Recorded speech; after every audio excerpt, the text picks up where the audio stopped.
Hello बच्चों, कैसे हैं आप सब। तो जैसे कि हमने पिछली क्लास में अपनी क्लास 8th का एक चैप्टर करा था क्रॉप प्रोडक्शन एंड मैनेजमेंट, जिसमें कि हमने जाना था क्रॉप्स के बारे में। तो आज हम उसी चैप्टर को आगे बढ़ाते हैं अपने नए टॉपिक से टाइप्स ऑफ क्रॉप्स। तो हम अब एक ओवरव्यू लेते हैं। हमने उस टाइम क्या पढ़ा था। हमने ये पढ़ा था क्रॉप क्या होती है, मतलब फसल क्या होती है, फूड ग्रेन्स क्या होती है, कितने टाइप की फसल होती है अलग अलग। तो अब हम आगे बढ़ाते हैं अपने टॉपिक को जो है टाइप्स ऑफ क्रॉप, मतलब फसल के प्रकार। तो स्टार्ट करते हैं। Different crops grow well in different season of the year. अलग अलग तरह की क्रॉप साल के अलग अलग महीनों में उगाई जाती है। For example, a crop may grow well in rainy season during summer but it may not grow in well in winter season. कोई क्रॉप है जिसे कि हम रेनी सीजन में या समर सीजन में बो सकते हैं, लेकिन क्या वो क्रॉप हम विंटर्स में लगा देंगे तो वो अच्छी होगी? बिल्कुल अच्छी नहीं होगी। तो based on the season the all crops are categorized into two main groups that are rabi and kharif crop. इन्हीं अलग अलग महीनों के हिसाब से जो क्रॉप है उन्हें कैटेगराइज किया गया है दो भागों में, राबी क्रॉप और खरीफ क्रॉप। तो हम जानते हैं कि राबी और खरीफ क्रॉप क्या होते हैं। Rabi crops which are sown in the beginning of winters. जो क्रॉप विंटर की शुरुआत में बोई जाती है, मतलब अक्टूबर या नवंबर में बोई जाती है और मार्च या अप्रैल में काटी जाती है, उसे रबी क्रॉप कहते हैं। जिसके एग्जाम्पल्स है हमारे वीट, ग्राम, पीज एक्सेट्रा, गेहूं, मटर वगैरह, इसके एग्जाम्पल है। दूसरा टाइप है हमारा खरीफ crop. The sowing of Kharif crop starts in June July at the beginning of southwest monsoon. ये क्रॉप जून या जुलाई में बोई जाती है, जबकि साउथ और वेस्ट के एरियाज में, जो हमारे साउथ का इंडिया में इंडिया में नॉर्थ, साउथ, ईस्ट, वेस्ट है, तो जब साउथ की साइड में मॉनसून आ जाता है, मतलब बारिश का सीजन आ जाता है, उस टाइम पर ये क्रॉप बोई जाती है। Because these crop need substantial amount of water, क्योंकि इन क्रॉप को काफी मात्रा में पानी की जरूरत होती है। और ये and harvested at the end of monsoon during September and October. और ये क्रॉप सितंबर या अक्टूबर के टाइम पर काटी जाती है, जिसमें कि चावल आते हैं, सोयाबीन आती है, कॉटन की क्रॉप आती है।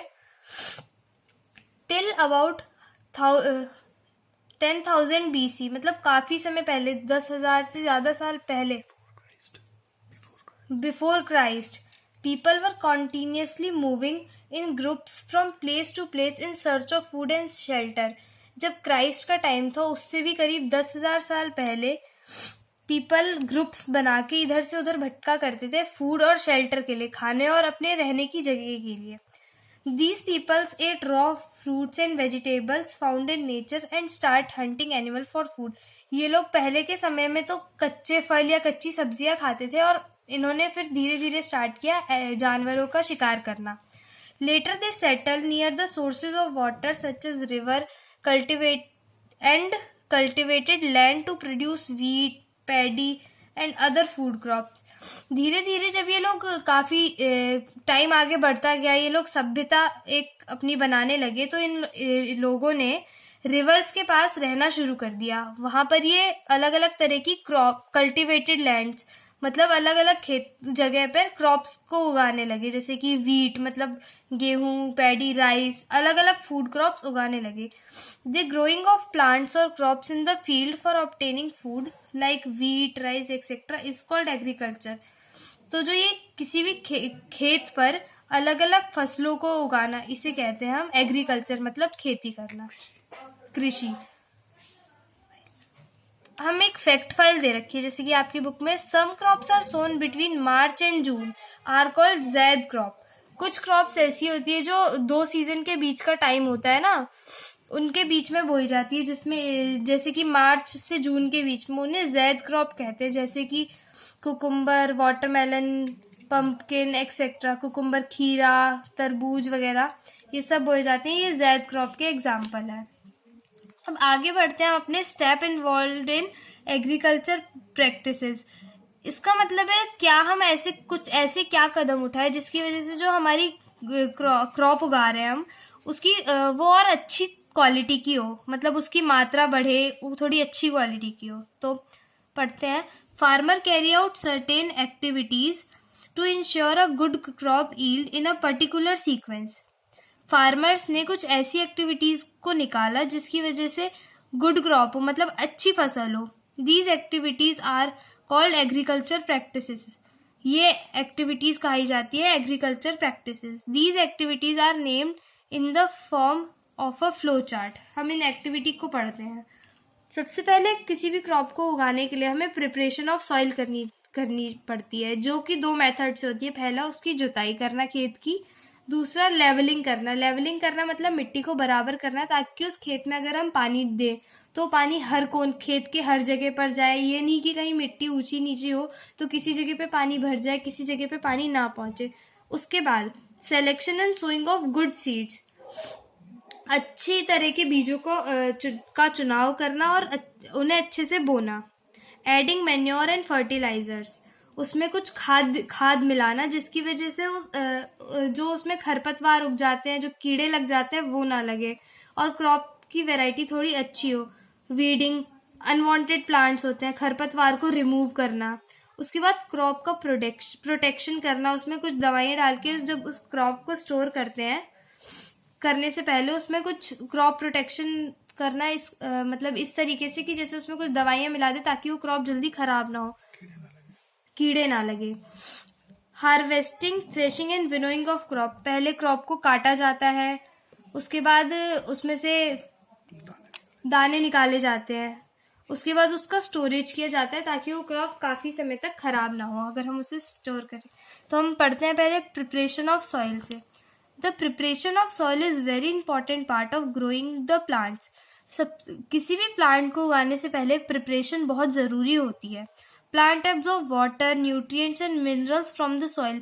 कोई भी प्लांट ग्रो करने के लिए सॉइल में से कुछ न्यूट्रिएंट्स, वाटर और मिनरल्स को एब्जॉर्ब करता है. The first step in the preparation of soil involves loosening and turning it by the process of ploughing. सबसे पहले उस खेत की जुताई करना होता है जिससे कि वो अगर उस खेत पर काफी टाइम तक कुछ बोया ना जाए तो मिट्टी सही नहीं होती, थोड़ी मिट्टी खराब सी होने लगती है. तो पहले उसको लूज करना, उसको टर्न करना, मतलब नीचे की मिट्टी को ऊपर लाना, ऊपर की मिट्टी को नीचे ले जाना, जो कि हम जुताई के माध्यम से करते हैं. Process of plogging.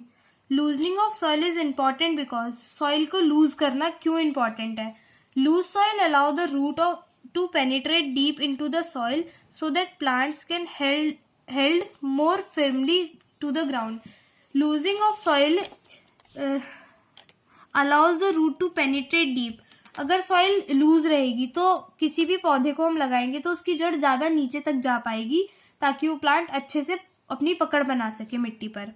Loose soil mixes well with the manure and absorb fertilizer more easily. जो लूज सॉइल है, मतलब लूज सॉइल है, उसमें खाद या कोई भी मैन्योर आराम से मिलाया जा सकता है और वो फर्टिलाइजर्स जो उसमें मिलाए हैं उन्हें काफी अच्छी तरीके से अपने अंदर मिक्स कर सकता है. Loose soil retains moisture for a longer duration. जो लूज सॉइल होती है वो अपने अंदर मॉइस्चर मतलब पानी की मात्रा को ज्यादा देर तक बरकरार रख सकती है. Loosening of soil helps to remove weeds and other undesirable plants in the field. Soil को लूज करने से उसमें से जो खरपतवार है और अलग जो घास उग जाती है वो आसानी से निकाली जा सकती है. The loose in soil helps in the growth of earthworm and microbes present in the soil. जो लूज सॉइल होती है उसमें आराम से कुछ छोटे मोटे कीड़े पैदा हो सकते हैं. These micro organism and earthworm are the friends of farmer. ये फार्मर के फ्रेंड्स कहे जाते हैं क्योंकि जैसे उसमें हम कुछ भी, कोई घास है अगर वो सड़ रही है तो उसे सड़ाने में कोई वो माइक्रो ऑर्गेनिज्म या अर्थवॉर्म हमारी हेल्प करते हैं.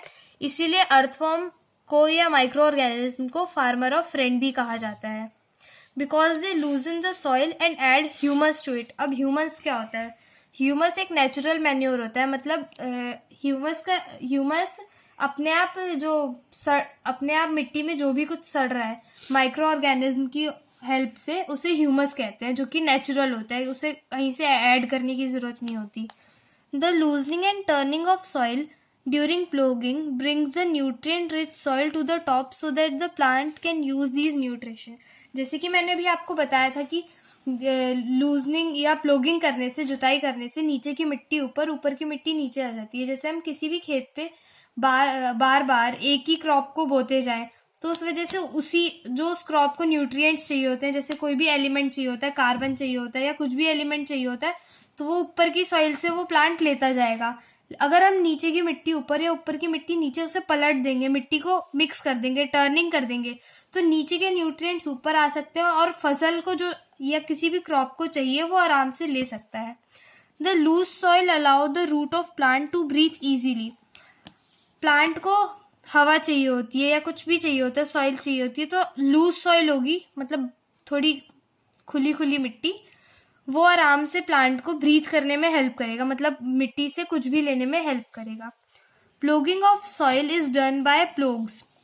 जुताई के लिए जुताई हल द्वारा की जाती है। Plough are made of wood और iron and they have a iron tip for the easy penetration into the soil. Ploughs पहले के समय में तो ज्यादातर लकड़ी के बनाए होते हैं, जिसमें कि नीचे एक टिप होती है आयरन की, जो कि मिट्टी को खोदने में हेल्प करती है। The ploughing of small field is done with the help of animals like bullocks, while the large fields are ploughed by using tractor।